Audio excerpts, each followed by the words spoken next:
ಶಿವರಾತ್ರಿಯಂದು ಬಸವ ಉದ್ಯಾನವನ ಹಾಗೂ 7 ಅಡಿ ವರ್ಚುವಲ್ ರೈಡ್ ಲೋಕಾರ್ಪಣೆ. ವಿಜಯಪುರ ಜಿಲ್ಲೆ ನಿಡಗುಂದಿ ಹತ್ತಿರ ಇರುವ ದೇವಲಾಪುರ ಗ್ರಾಮದಲ್ಲಿ ಬಸವ ಉದ್ಯಾನವನವನ್ನು ಇತ್ತೀಚೆಗೆ ಲೋಕಾರ್ಪಣೆ ಮಾಡಲಾಗಿತ್ತು. ಈ ಒಂದು ಉದ್ಯಾನವನವನ್ನು ಕೃಷ್ಣ ಭಾಗ್ಯ ಜಲ ನಿಗಮದಿಂದ ನಿರ್ಮಾಣ ಮಾಡಲಾಗಿದೆ.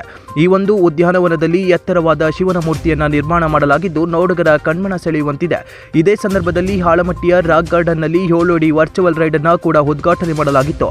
7 ಅಡಿ ವರ್ಚುವಲ್ ರೈಡ್ ಅನ್ನು 5,000 ಚದರ ಅಡಿಯಲ್ಲಿ ನಿರ್ಮಾಣಗೊಂಡಿರುವ ಗುಹೆ ಆಕಾರದ ಸಭಾಂಗಣದಲ್ಲಿ ಧ್ವನಿ ಮತ್ತು ಬೆಳಕಿನ ವ್ಯವಸ್ಥೆಯನ್ನು ಅಳವಡಿಸಲಾಗಿದೆ. 3D ತಂತ್ರಜ್ಞಾನ ಹಾಗೂ ಲೇಸರ್ ಬೆಳಕಿನಡಿ 7 ಅಡಿ ಸಿನಿಮಾ ವೀಕ್ಷಿಸಲು ಏಕಕಾಲದಲ್ಲಿ 24 ಜನರು ವೀಕ್ಷಿಸಲು ಅವಕಾಶವಿದೆ. ಈ ಒಂದು ಉದ್ಯಾನವನದ ಚಿತ್ರಣವನ್ನು ಪ್ರದರ್ಶಿಸಲಾಗುತ್ತಿದ್ದು ನೋಡುಗರ ಗಮನ ಸೆಳೆಯುತ್ತಿದೆ. ರವಿಕುಮಾರ್ ತುಪ್ಪ, JK ನ್ಯೂಸ್ ಕನ್ನಡ, ನಿಡಗುಂದಿ.